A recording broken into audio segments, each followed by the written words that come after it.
धन वो इन्वेस्टमेंट है जिसका डिविडेंड यानी मुनाफा जीवन के अंत तक मिलता रहता है। मैं ऐसा मानता हूं कि एक सामान्य जिंदगी जीने के लिए इंसान को रोटी कपड़ा और मकान के अलावा अगर किसी चीज की सबसे ज्यादा जरूरत होती है तो वो है शिक्षा, एजुकेशन।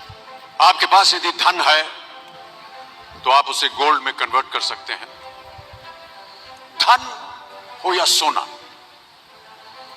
दोनों के कम होने का या खो जाने का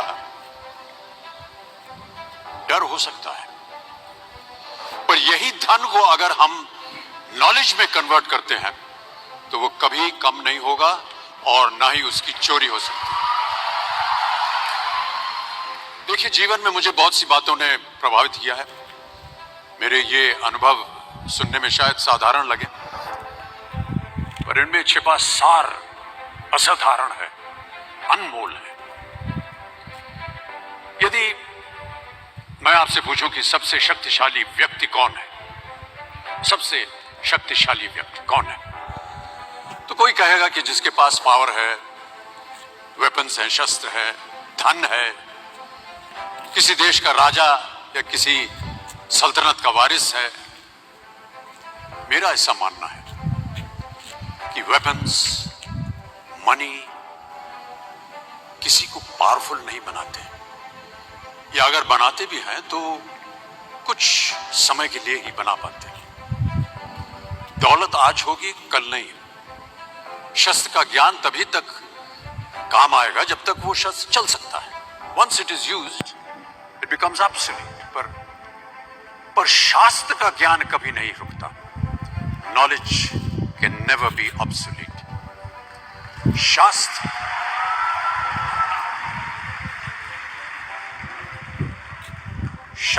ज्ञान शस्त्र ज्ञान से ज्यादा असरदार, प्रभावशाली और शक्तिशाली होता है।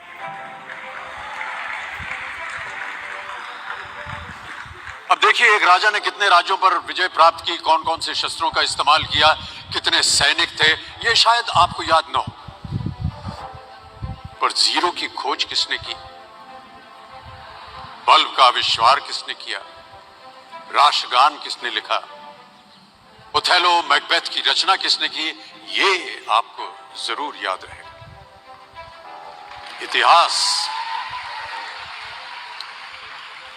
इतिहास गवाह है कि एक राजा अपनी शक्ति के बल पर केवल वहीं तक पूजा जाता है जहां तक उसका साम्राज्य फैला होता है। वो केवल अपनी प्रजा का प्रिय होता है, पर अपने ज्ञान की कीर्ति फैलाने वाले Albert Einstein, William Shakespeare, Rabindranath Tagore सिर्फ अपनी जन्मभूमि में ही नहीं बल्कि पूरे विश्व में पूजे जाते हैं। संपूर्ण मानव जाति के लिए वो प्रेरणा स्रोत बनते हैं।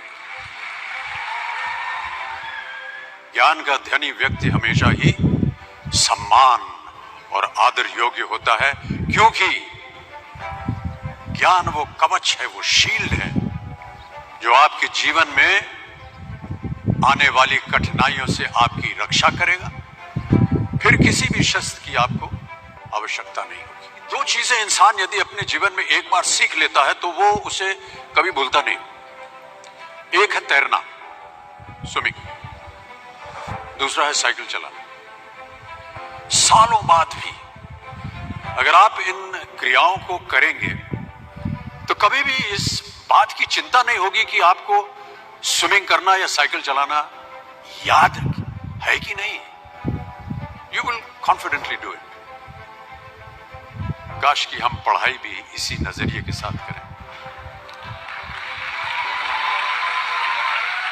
that when you will chase knowledge, numbers will always follow.